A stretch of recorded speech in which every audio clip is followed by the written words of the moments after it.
Hi, everyone. Thank you for attending.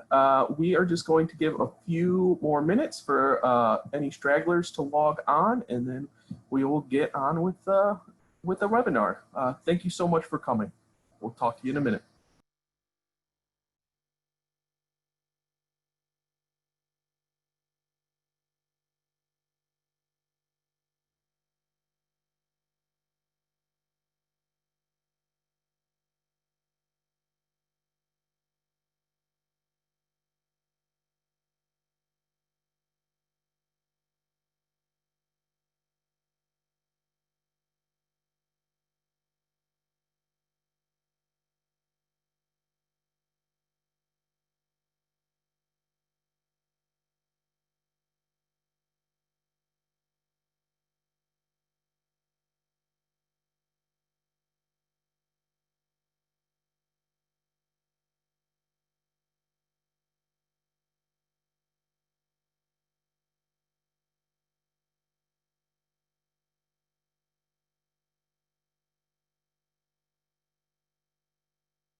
Hi, everyone. Thank you for your patience. Good morning, and thank you for joining us at Feeding Grain today for our webinar, Thinking Ahead, Practical Strategies for Managing Mycotoxins. My name is Stephen Kilger. I'm the Associate Editor at Feeding Grain, and I will be your moderator today. The webinar will be presented by Erin Bowers, Associate Scientist and Adjunct Assistant Professor at Iowa State University, and it is being brought to you by Romer Labs. Romer Labs has over 30 years of experience. Romer Labs offers the most comprehensive portfolio of test kits for the detection of mycotoxins in agricultural commodities, grain, byproducts, and feed. The most recent product, the AgriStrip Ochratoxin A Watex, is the only water-based ochratoxin A kit to receive FGIS approval. To learn more about Watex line, please visit romerlabs.com. That's ROMERLABS.com. Now, I want to remind everyone that you will have Erin Bowers will have opportunity to answer some questions at the end of this webinar. So if you have any, please hover below. See the little bar that pops up. Click on the chat window, and it will pop up on the side of your screen and just type questions you happen to have in that box.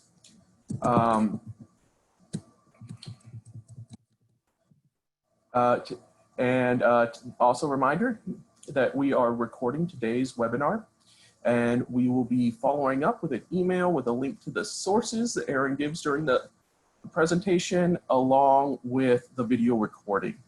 And you'll also be able to view it at any time at our Feeding Grain Live webinar archive page. So once again, I want to thank all of you for joining us today. We know your time is valuable, and we appreciate all of you. So with that, I'll turn things over to.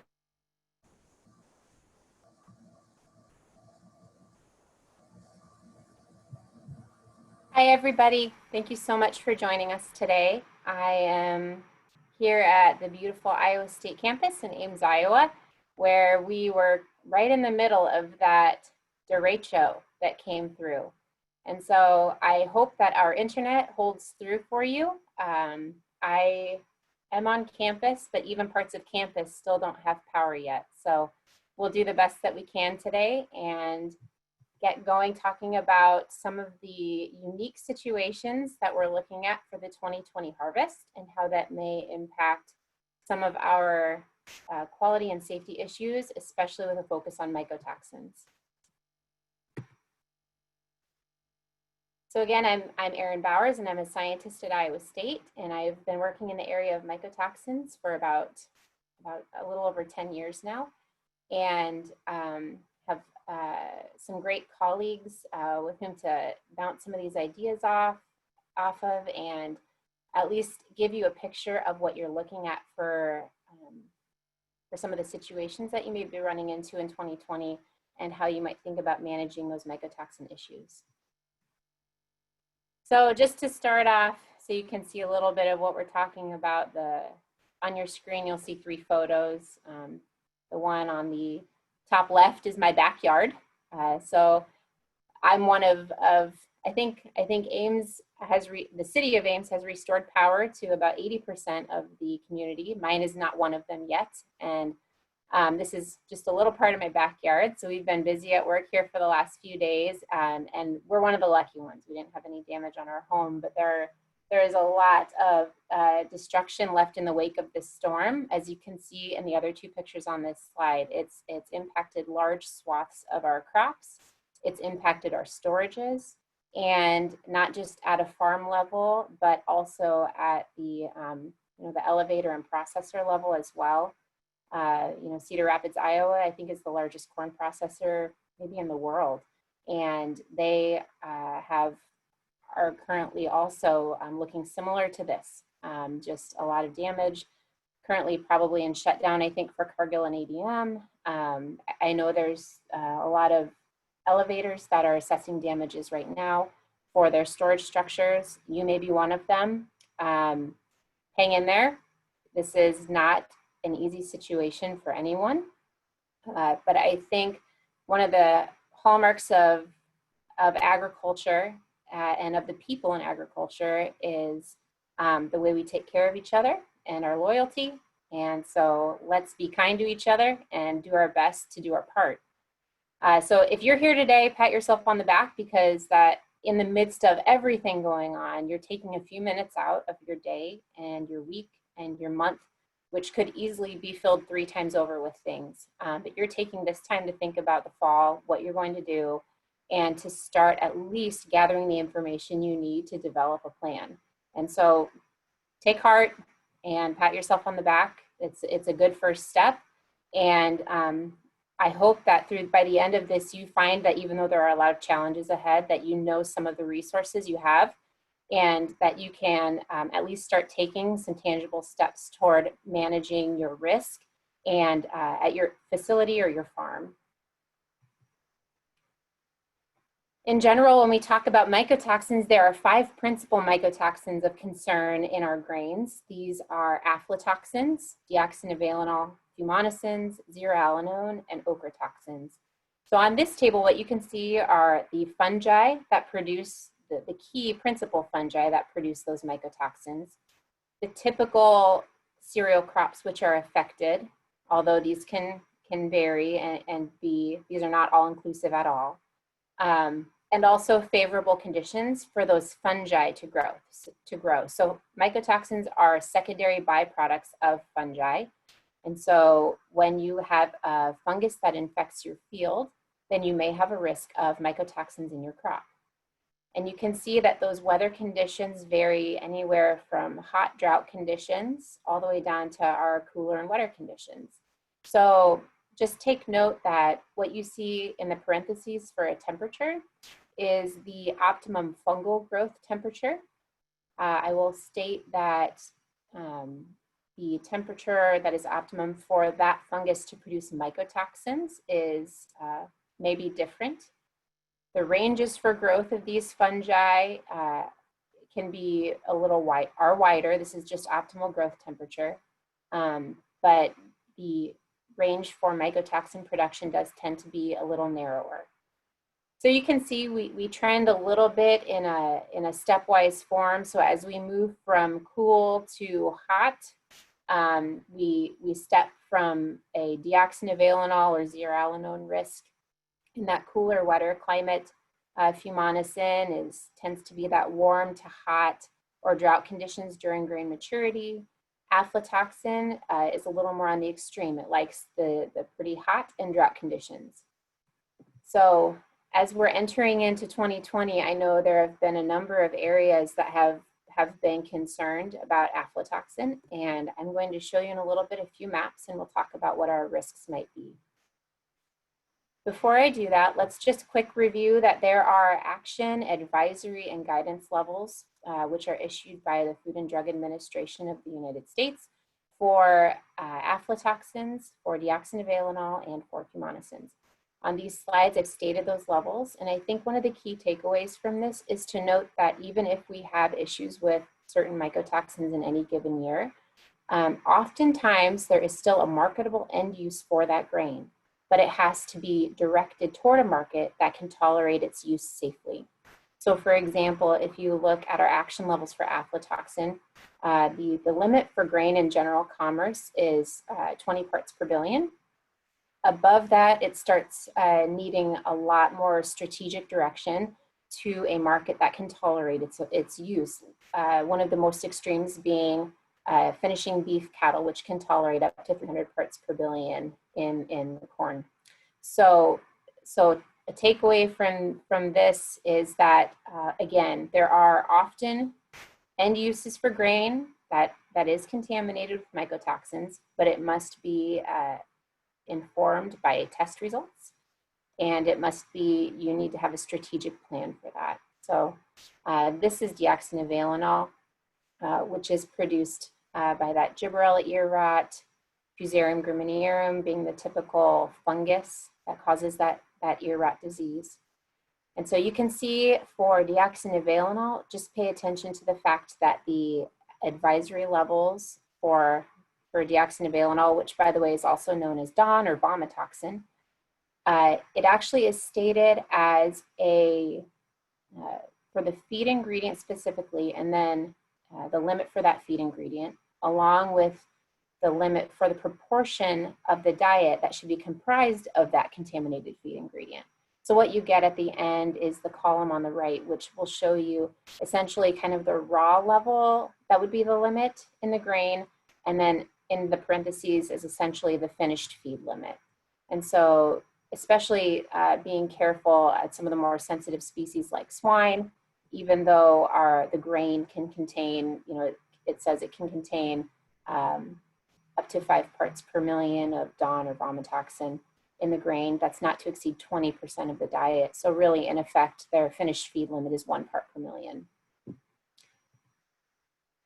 And here are our guidance levels for fumonisins, and you can see it's given similarly to the deoxynivalenol limits. So we have a limit in the corn and corn byproducts, but then also a specified limit in the finished feed. So I think when we're talking about considerations for 2020, even in the last 48 hours, new conditions have cropped up that I think a lot of our extension folks and scientists and crop advisors and the industry and farmers are still trying to figure out how we're going to deal with this. So I prepared these slides before the derecho. I did try to add in a little information frantically this morning. I've not had power at my house for 2 days, and so I was not able to add in a lot of information about the impacts from derecho. And frankly, they're still working out. I know that the estimates for storage losses have not been calculated yet. There have been estimates for crop losses in Iowa. I think the estimate is that 10 million acres of grain are damaged. And you saw the first picture I showed and can imagine how that probably will not be bouncing back. That corn will not. It is pretty flat in a lot of areas. And like I said too, I think what I heard was that this derecho traveled 770 miles, I believe is what I heard, and from parts of southern South Dakota all the way to western Ohio.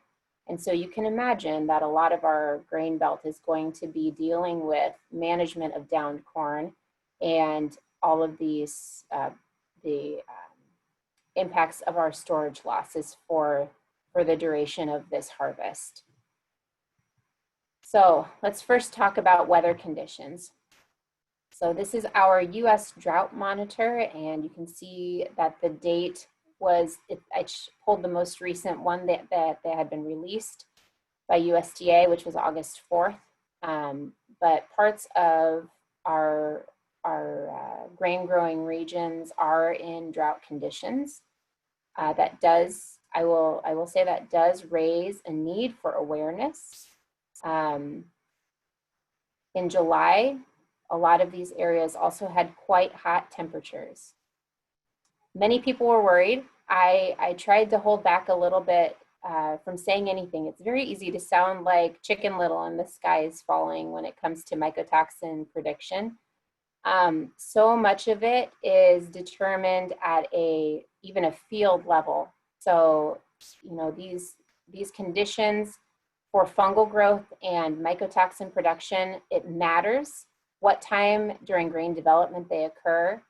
And it matters, hybrid selection matters, growing conditions matter, crop rotation matters, all of those types of things.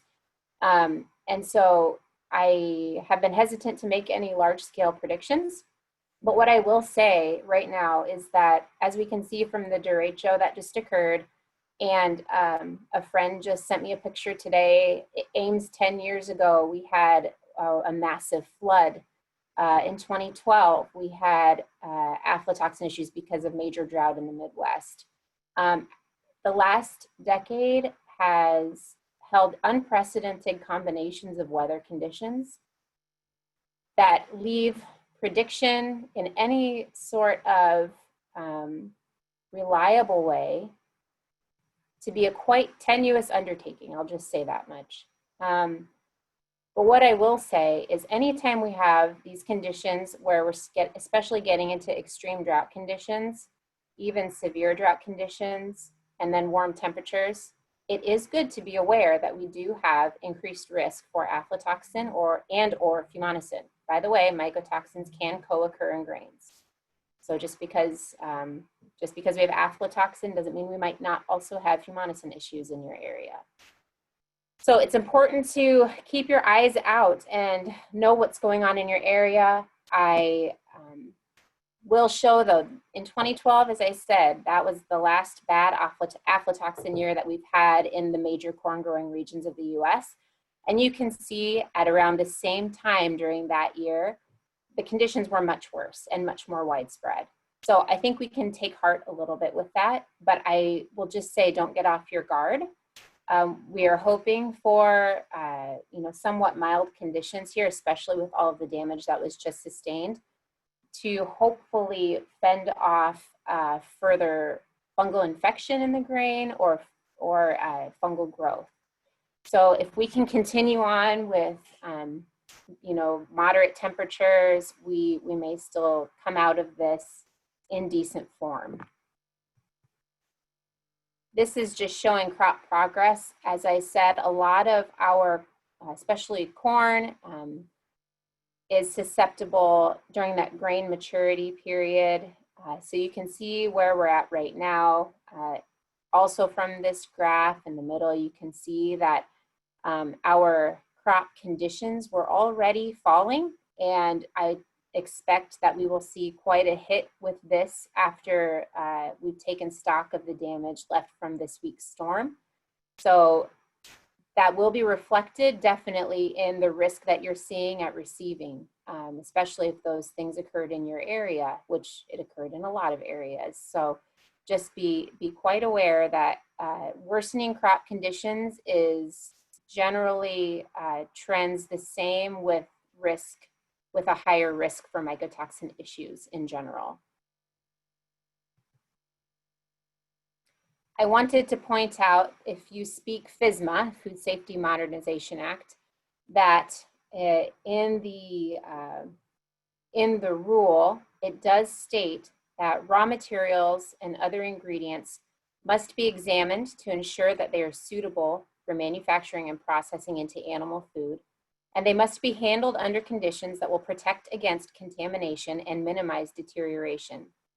In addition, bulk vehicles holding raw materials and other ingredients must be examined upon receipt to determine whether contamination or deterioration of animal food, which even raw grains are considered an ingredient, and so they would fall under this. So whether that deterioration has occurred. It also states that raw materials and other ingredients that are susceptible to contamination with mycotoxins or other natural toxins must be evaluated and used in a manner that does not result in animal food that can cause injury or illness to humans or animals. So that plays back to what I was saying about there being acceptable uses for even contaminated grain at many levels, but it does require strategic marketing and it requires knowledge, which means testing. So as part of the preamble to that FSMA rule, I just wanted to pull this slide directly out of the Food Safety Preventive Controls Alliance training. And in the preamble, the key points that they pulled out related to the evaluation of inbound ingredients like grains, raw grains. Weather can be considered when evaluating raw materials, and I'll say it should be considered when evaluating the materials that are susceptible to mycotoxin contamination. The preamble also states that not every load of grain needs to be tested as long as evaluation results in the facility using ingredients in a manner that does not result in harm to humans or animals. Visual examination of ingredients or shipping containers is acceptable, with emphasis on observing any unusual residues that may contaminate the animal food. So if you're feeling overwhelmed about the idea of testing every inbound truck, I understand, but what you should know is that I would use these points and the slide before as your guideline as you think about what your proactive measures are at your facility. All right, so this is one of those slides I made pre-derecho. If we are truly thinking ahead, we need to consider a few possibilities. One, at that time we were still projected to have a bumper crop, and I think in certain areas that still could be the case. There is an issue or a possibility still of issues with propane shortages or distribution problems, as we had last year. I will upgrade my point number 3, inbound grain quality will be an issue. I'm pretty sure we can largely say it will. And I will also qualify that inbound grain safety will probably be an issue, but this does depend on weather. So the conditions up to this point had been building for aflatoxin issues in some of our high volume corn regions, Western Iowa being a prime place. After this storm, frankly, I'm not really sure what's going to happen. What I will say about it, I feel like this is more of a news bulletin type talk than a webinar, because it's so much current events and current events that haven't necessarily worked themselves out to any solid plans yet. But I would say that getting insurance involved early is probably a very good idea. Aflatoxin is an insurable loss, but the grain must be in the field still. It must be standing in the field. So if you're thinking, that should be also informed, by the way, by field scouting ahead of time. Go out and see what's going on in the fields. If you're a grower, go out and see what's going on in your field. I have a few resources at the end of the presentation and websites that will have, if you're looking for methods on how to scout fields, you can find them there. So we can help you get the information you need. But I will, after saying that, I will say downed corn is just ripe for disease. I know in other places too, hail came with this storm, and that also is quite damaging to the crop, especially when it's coming with wind as high as it was. And so just know that the corn that's down right now is only looking to not only be hard to harvest and be pretty dirty, but it's also looking for sitting for another 6 to 8 weeks, getting pretty moldy if we're not really careful. So pay attention to what's going on in those fields. Talk to your insurance about if even silage options might be right for you. I'm sure there are a number of other considerations that go with that, but just get insurance involved and talk more rather than less. That will help you. Talk more rather than less. We need to think about the fact that all of these issues that we see aren't going to happen in single one-off instances. There are combinations of these that could occur and could be quite problematic if they do. And so I think it's really important to think about your business or yourself holistically. So who are your suppliers and what are you receiving? That's a consideration. What risk are they bringing in? What risk are you sending out? Who are your customers or end users? We talked about thinking about finding acceptable uses for grain, even if it does have some level of mycotoxin contamination. So having a diverse end user, having a diverse customer base helps you to maybe direct grain to customers that might be more tolerant. So if you have some at-risk loads or bins, that might be one way is to do more strategic marketing with that. But you have to know your risk tolerance and you have to know their risk tolerance to do that. This is again where that communication comes into play. Make sure you know where you stand in your role in compliance with FDA action advisory and guidance levels. I would say, any of these informed decisions that we're talking about require testing. So you need to think about, can you test? Some of you, do you need to test? If you test, do you track grain once you enter the facility? Because it's great to get a number, but the number doesn't mean anything if you can't do something about it. And you have to know where that load or that lot, or I'll go even larger scale, that decision unit, whatever that decision unit is that you tested, where did that go? You have to know where it went to be able to do anything with the information you generate from testing. What are you going to do if there's a problem? Have a contingency plan for foreseeable issues. That's a big takeaway from today. So again, knowing your supply chain, you can hopefully figure out if there are end users that can tolerate some of the higher levels you might see coming in for the various mycotoxin issues in our grains. But writing that down and having a plan is really key, not just acting sporadically. Be conscious too of sensitive end users.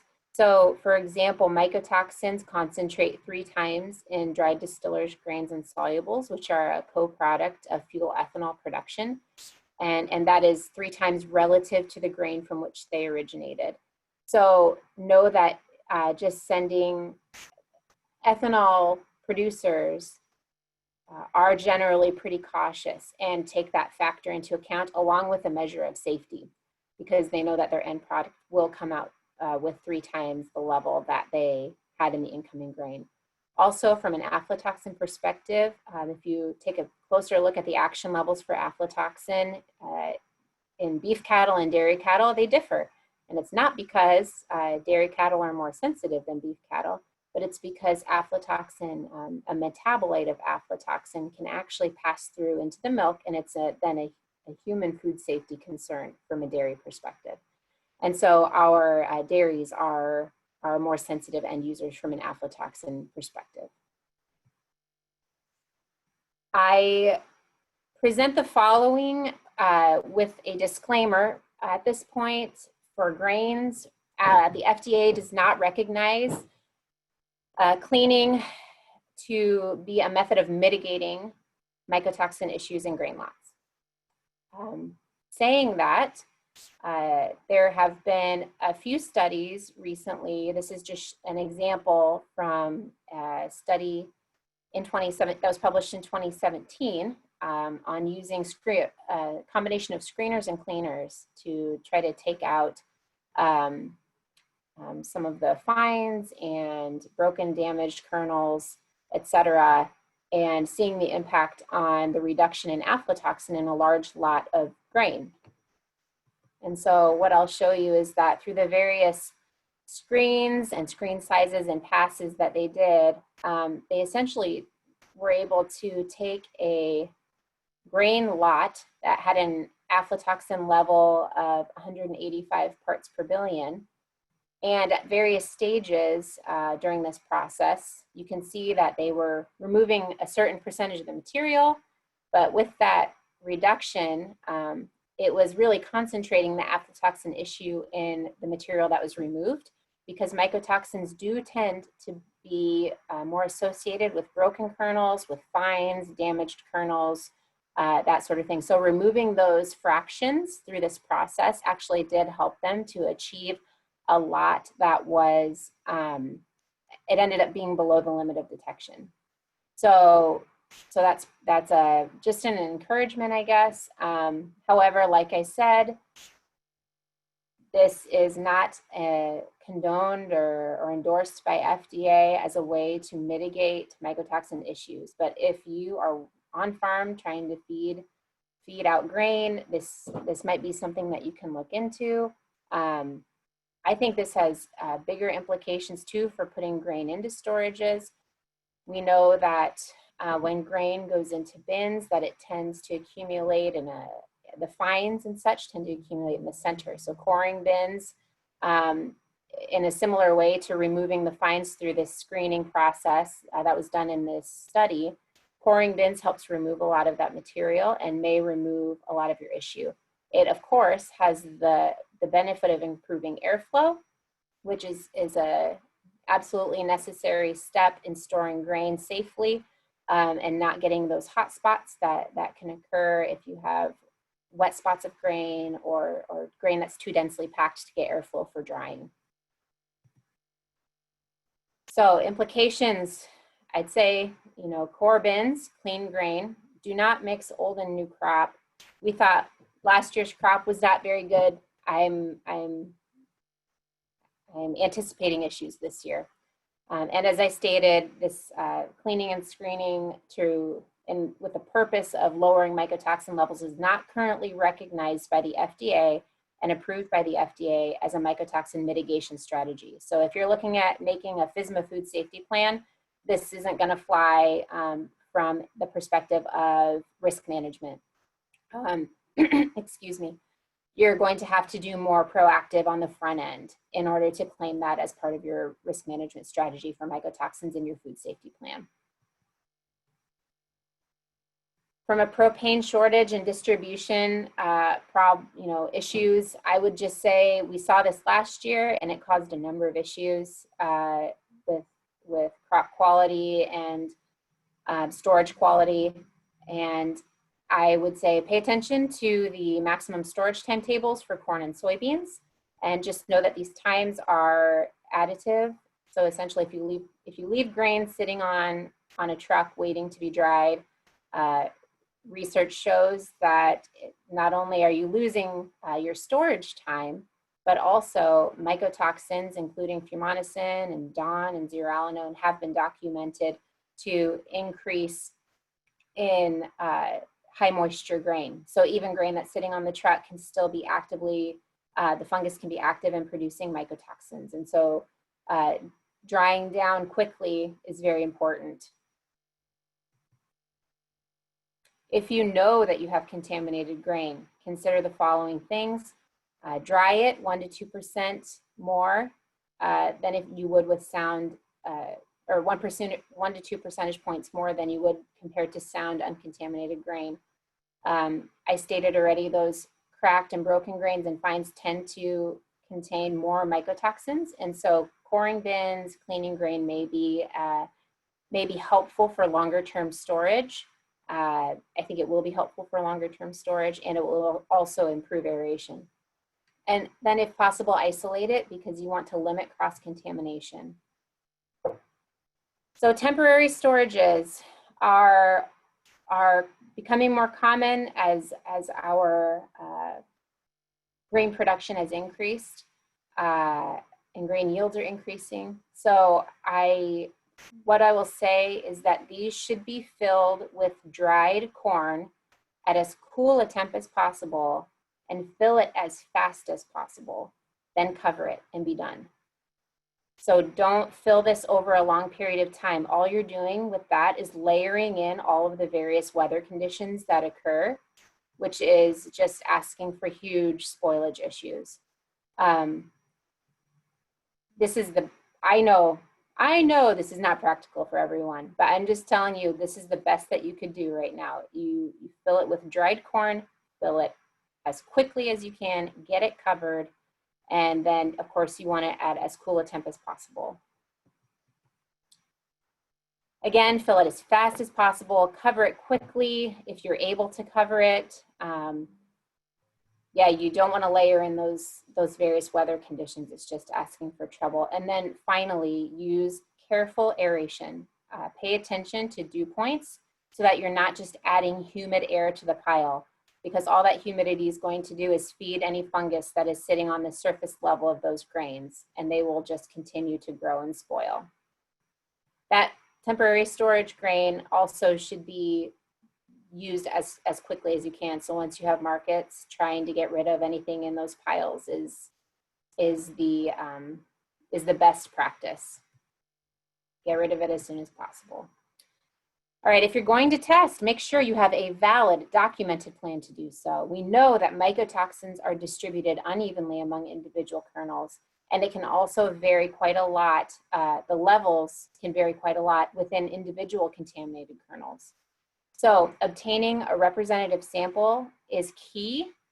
It requires planning. It's not just scooping off the 50 grams that you need to grind to run the test. That is not representative. I'll tell you that right now. So representative looks like a random sample, and it looks like sampling enough units that you have a chance of obtaining an accurate representation of that lot or decision unit that you're trying to characterize. So there's 3 steps really in any mycotoxin testing procedure and 3 sources of variance in a mycotoxin test result. So it's the 3 steps are sampling, sample preparation, and analysis. And I will just state right now that sampling is generally the part of the process that contributes the most variability to any mycotoxin test result. This is showing the percentage of aflatoxin test result variability that can be attributed to each step of that testing plan, whether it's sampling, sample preparation, or analysis. And what this graph shows is that if you take essentially just enough grain to run your test, almost 100% of the variability in your result is coming from sampling, because you have to have sampled one of those potentially contaminated kernels in your tiny sample in order to have it represented in the portion you test. And out of all of those kernels that are in the truck or in the trucks or in the bin or whatever you're testing, you know, those chances are pretty low because of that that distribution problem, the heterogeneous distribution of these toxins. And so what you see is increasing sample size. So if I take a 2-pound sample or a 5-pound sample, what this is showing is that the share of error starts to become slightly more evenly distributed among the sampling step and the subsequent steps of sample preparation and analysis. So what this illustrates is that as you get a bigger sample, the error associated with sampling decreases. And if I'd show you overall error, so this is just proportion of the total error that you're seeing on this graph. But if I showed you overall error, it's going down as well. So you're getting a more precise result, a more accurate result, excuse me. All right, so best practice, your sample should be made up of incremental samples, so a bunch of smaller samples that get put together to make a composite sample. It gets broken down to the appropriate amount to give you a laboratory sample, which is what is ground. And then out of that ground laboratory sample is where you can select your test portion. So FGIS does have prescribed methods for sampling of various grain transportation units. And I acknowledge these are time consuming and it might not be practical or feasible for every load at some facilities. It is, however, prescribed for compliance sampling. So if someone is coming out to collect a compliance sample for aflatoxin testing, then they will follow the procedures stated in this FGIS, in the FGIS methods. This is just showing 2 of the probe patterns for trucks, for example, depending on the depth of grain, for how many probes and where the probes should be taken to collect the composite sample. So just remember that for your own business purposes, you need to define your lots or decision units in a logical, defensible way. So the lot or decision unit is the thing that you're going to assign your test result to. And so make sure that it makes sense. Make sure that you can, for example, employ a composite testing strategy where you might test X number of trucks that come in the morning. You combine all of that grain together, you run a test, and then now you have a value. However, that value now is attributed to the sum of grain that came from all of the trucks in that sample.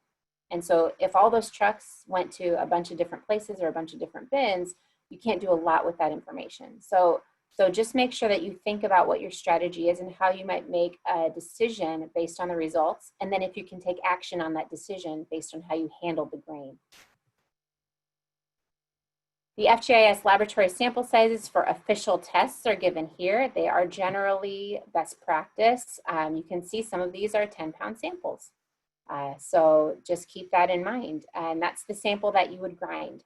So that's the amount of grain that ideally you would grind. Once you have your representative laboratory sample, like I said, you grind the whole thing and then divide down the ground portion to obtain the test portion. So it's recommended to use some of the FGIS approved grinders. You can also employ a divider if you're not using one of the grinders that does have a dividing function, like the Romer mill does. The Romer mill does some of the division for you as it's grinding. But just remember too that the grind size will be specified in the test kit directions normally. Most recommend at least 75% of the material pass through a 20 mesh sieve. GIPSA would say 95% of the material passing through that sieve. So grind size does matter. And then analysis. There are a number of ways in which you can go about analyzing these. You can do it in-house. You can send it out to an external lab.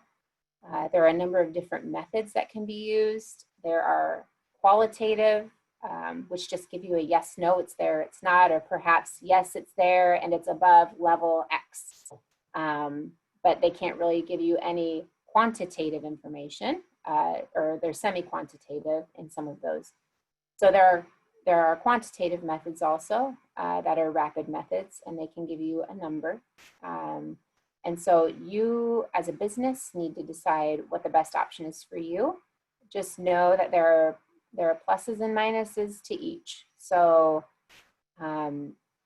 if you send it to an external lab, for example, you're going to have to wait for anywhere from perhaps a 2 to 7 day turnaround time, depending on how busy the lab is or where they're located, shipping grain there. And so a lot can happen in 2 to 7 days. So can you wait that long to make a decision?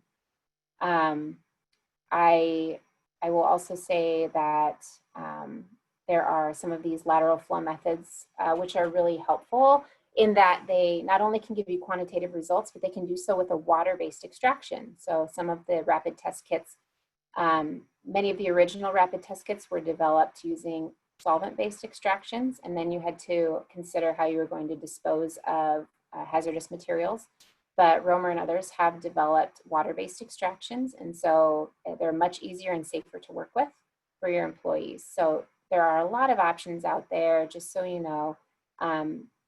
And there really is just assessing what your capabilities are in-house, what your staff can do, turnover, turnaround time, all that sort of thing plays into what might be the best option for you to use. I would also say for these rapid test kits, they're widely employed to the point that FGIS does have approved mycotoxin rapid test kits. So these go through an FGIS process where they essentially run the kit according to the manufacturer instructions, and their approval essentially indicates that they perform within the specifications stated by the manufacturer when they are used as directed. So it kind of gives a third-party verification in some ways that the kits are generally working well overall. So of course there needs to be internal monitoring that goes on to make sure that the kits continue to work well and that operators are capable of using them correctly. There's a number of ways that you can do this, including some certified testing programs and things like that.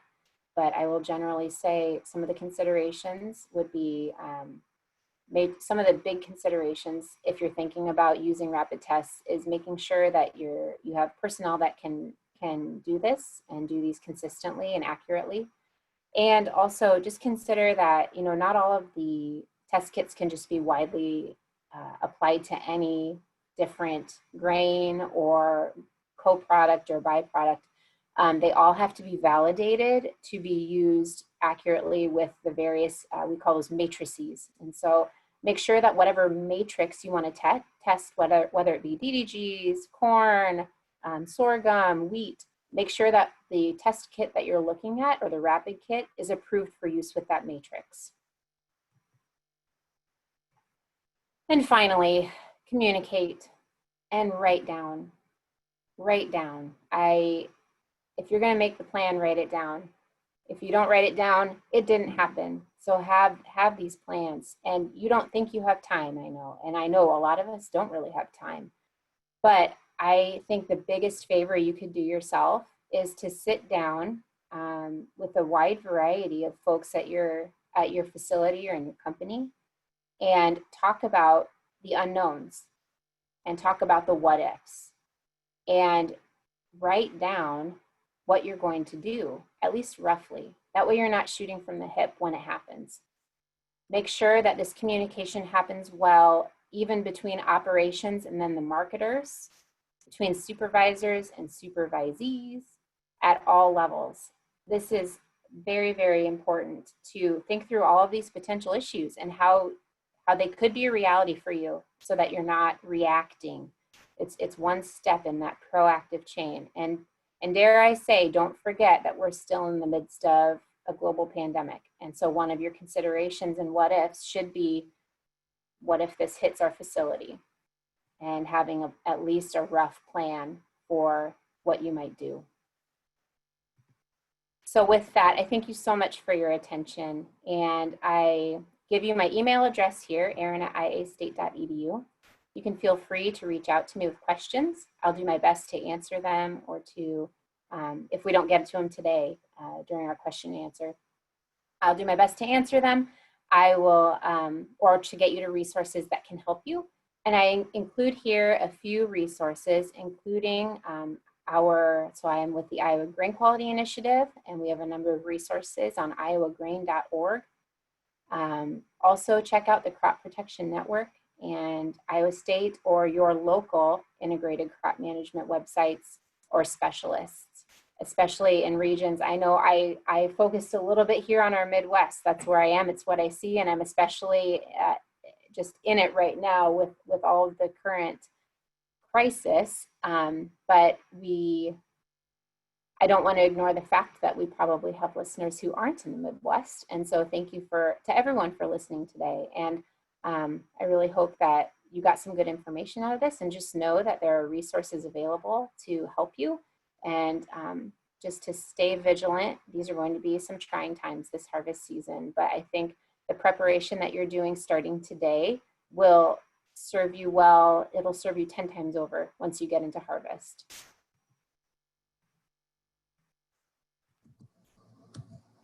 All right. Thank you so much, Erin. That was a very great, very good presentation, very informative, a lot of actionable information there. We do have a few more minutes to answer some questions that have come in. So I thank you for sticking with us. Yeah. So Erin, first question, what is the likelihood of high aflatoxin in Fumonisin corn in the Kansas and Oklahoma region this year? Do you expect it to be considerably different or for different regions of that geography? So the mycotoxin issues do tend to be region specific. I'll just say that, and that's mostly because of region specific climate conditions. So as you can see, those different fungi that produce mycotoxins like different types of weather combinations, which tend to be more likely in different areas. So specifically talking about the Kansas and Oklahoma, I don't know that the drought the drought monitor or the temperatures have been anything that's been alarmingly out of normal range for those areas. That would probably be what you'd look for to see if there was, at first glance, a high risk. But I will also state that, again, those monitors in some cases tend to be regionally specific. So maybe, you know, the more specific than state quadrants for a lot of us, but pay attention to even county level conditions that may have averaged out over those.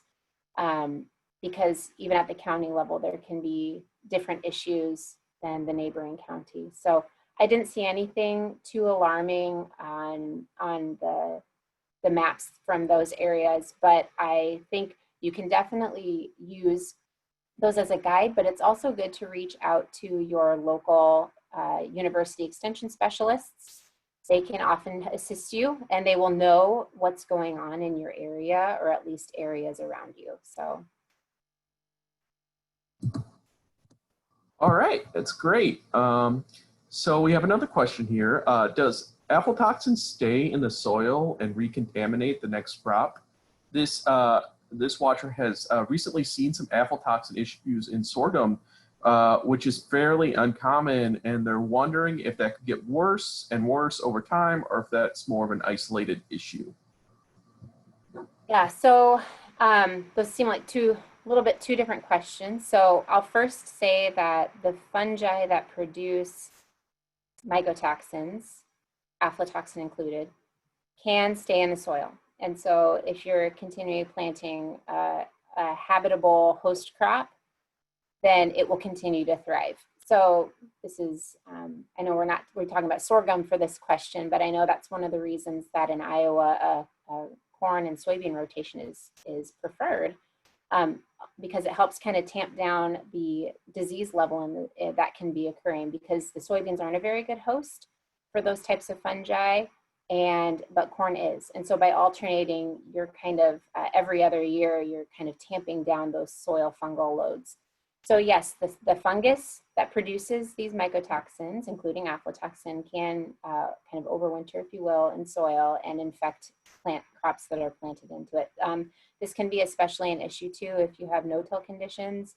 And I'm not admittedly as familiar with sorghum, so I'm not sure about the growing of sorghum, but I will say no-till anything tends to have more opportunity to build up in those crop residues as opposed to tillage, which would then turn it over and disperse it into the soil more. So that, I think, answers the first question. And then there was the question about aflatoxin in sorghum.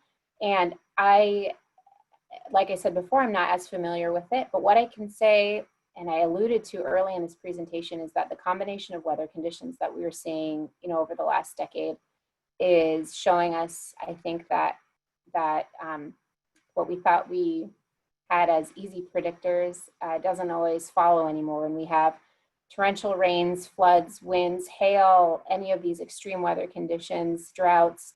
And so I think it's important to be vigilant and to note that if we have some of these conditions that are favorable, and that it is a crop which it has occurred, then it's important to be aware it could occur again, especially if those conditions occur again. And so I think by asking the question, you're at least showing that you are aware, and that's really good. And I think that awareness should be followed up with a little bit of information, which can be obtained by some testing, maybe early season testing, or even field scouting. So. Very interesting. We have another question here. How would you take a sample on a roller mill to check mycotoxin levels on ground grain? A roller mill. So you might take it with depending, it'd be down the line from the roller mill, with a Pelican sampler or an automated version. And there are actually methods for sampling moving grain. You can look those up. I believe they're available through FGIS. trying to remember where that resource is. I'd be happy to share it with whoever the question is from, or we can post it more broadly. But there are methods out there that have best practices for sampling moving grain. And so I can easily find those for whoever this is and pass it along. I'm sorry, I don't know it right off the top of my head. A good Google search might inform you well, and look for like a .gov or one of the industry websites to find that information. AFIA might actually have something for that, American Feed Industry Association. Always great to plug our friends at AFIA. So I'm very sorry we have a few more questions, but this is all the time we have for today. But Erin did put her email on the end of the presentation, and that will be sent to everyone along with a recorded video of this webinar. I want to once again thank Erin, Romer Labs, and of course, all of you who have taken time out of your day to stop, visit with us and talk about mycotoxin levels in grain. We thank you for your time. Stay safe out there, and hopefully we'll see you again very soon. Bye. Bye. Thank you. Bye.